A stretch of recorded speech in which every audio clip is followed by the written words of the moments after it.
Dear students, आज हम steam generator unit में न्यूमेरिकल प्रॉब्लम करेंगे बॉयलर परफॉर्मेंस के ऊपर। तो बॉयलर की परफॉर्मेंस का मतलब होता है वहां की उसकी इक्विवेलेंट एवापोरेशन और बॉयलर एफिशिएंसी पे। तो सबसे पहले हम न्यूमेरिकल को रीड कर लेते हैं, उसके बाद इसको सॉल्व करेंगे। तो प्रॉब्लम में दिया हुआ है calculate the equivalent evaporation and boiler efficiency for the given data. तो पहला डेटा दिया है क्वांटिटी ऑफ स्टीम जो कि 5600 kg पर आवर है, quality of steam 0.97 dryness fraction है, प्रेशर ऑफ स्टीम 9 बार है, temperature of feed water 36 degree centigrade है, कोल का कंजम्पशन 700 kg पर आवर है, सीवी ऑफ द जो फ्यूल है कोल की वो 30,000 किलो जूल पर केजी ऑफ फ्यूल दिया हुआ है। तो सबसे पहले डेटा गिवन लिखेंगे, जो जो दिया हुआ है उसके हिसाब से यहाँ पे वर्किंग करेंगे। तो जो मास ऑफ स्टीम है यहाँ पे दिया हुआ है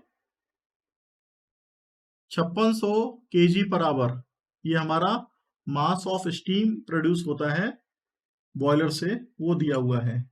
उसके बाद ड्राइनेस फ्रैक्शन की वैल्यू 0.97, ये ड्राइनेस फ्रैक्शन कहलाएगा, क्योंकि स्टीम यहाँ पे 97% ड्राइनेस है, यानी कि 3% अभी 0.3% इसमें अभी भी वाटर है।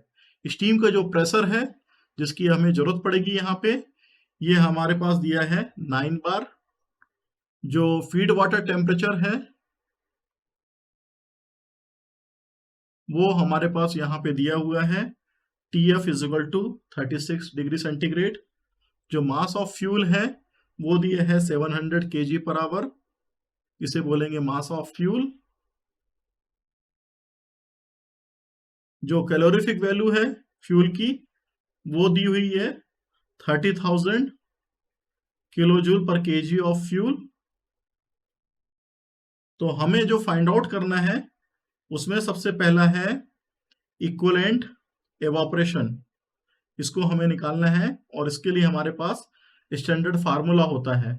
दूसरा हमें निकालना है बॉयलर इफिशिएंसी। तो बॉयलर की थर्मल इफिशिएंसी निकल के आएगी, जिसमें हम देखेंगे कि कितना बॉयलर इफिशिएंट तरीके से वर्क कर रहा है।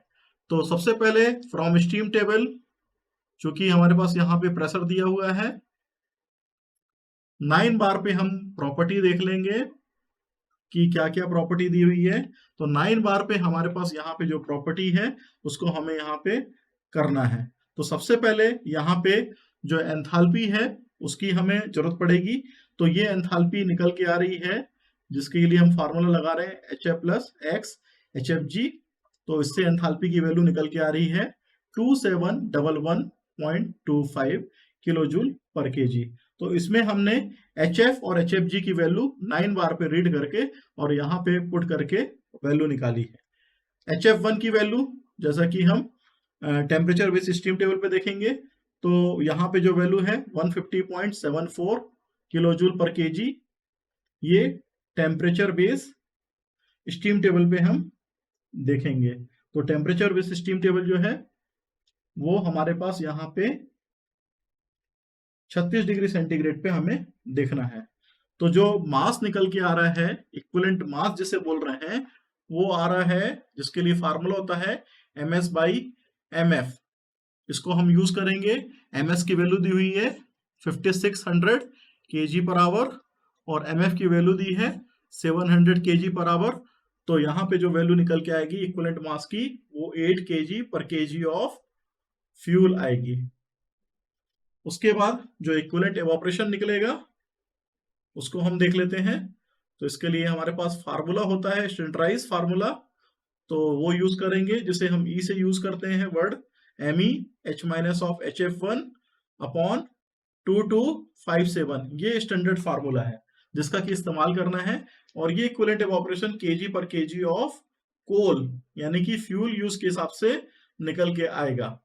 तो ये हमारी इक्वेशन में मास ऑफ इक्विवेलेंट मास हमें पता है, H की वैल्यू पता है जो यहाँ पे निकल के आई है, स्टीम टेबल से हमने रख के निकाला था। HF1 की वैल्यू दी हुई है, इसको हम सबको पुट कर देंगे।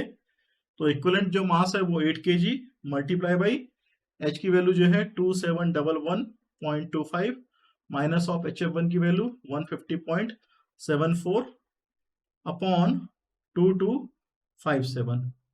ये सब वैल्यू का इस्तेमाल करके हम इक्विवेलेंट एवापोरेशन निकालेंगे और ये आ रही है वैल्यू 9.075 kg पर kg ऑफ कोल, ये वैल्यू निकल के आ रही है। इसको हम आंसर करके लिख लेंगे। दूसरा आंसर हमें निकालना है बॉयलर थर्मल इफिशिएंसी का, तो उसके लिए फार्मूला स्टैंडर्ड होता है, उसका भी हम इस्तेमाल यहाँ पे करेंगे। इसको हम ईटा बॉयलर के नाम से शो करते हैं और ये फार्मूला होता है ME H minus of HF1 upon CV। तो ME मतलब होता है MS upon MF multiply by H minus of HF1 ऊपर साइड पे और नीचे साइड पे CV। CV का मतलब है कैलोरीफिक वैल्यू और ये वैल्यू हमारे पास दी हुई है 30,000। ME की वैल्यू हमारे पास निकल के आई थी 8 kg मल्टीप्लाई बाई H की वैल्यू निकल के आई है 2711.25 2711.25 माइनस ऑफ HF1 की वैल्यू 150.74 अपॉन CV की जो वैल्यू है हमारे पास 30,000 है। इसको रख देंगे और यहां से हम आंसर निकाल लेंगे, तो बॉयलर की एफिशिएंसी निकल के हमारे पास आ जाएगी। तो बॉयलर की एफिशिएंसी यहाँ पे हमारे पास आ रही है 68.20, क्योंकि जितनी भी वैल्यू आएगी उसको हमने यहाँ पे 100 से मल्टीप्लाई कर दिया, ये बॉयलर एफिशिएंसी के लिए आंसर हो जाएगा।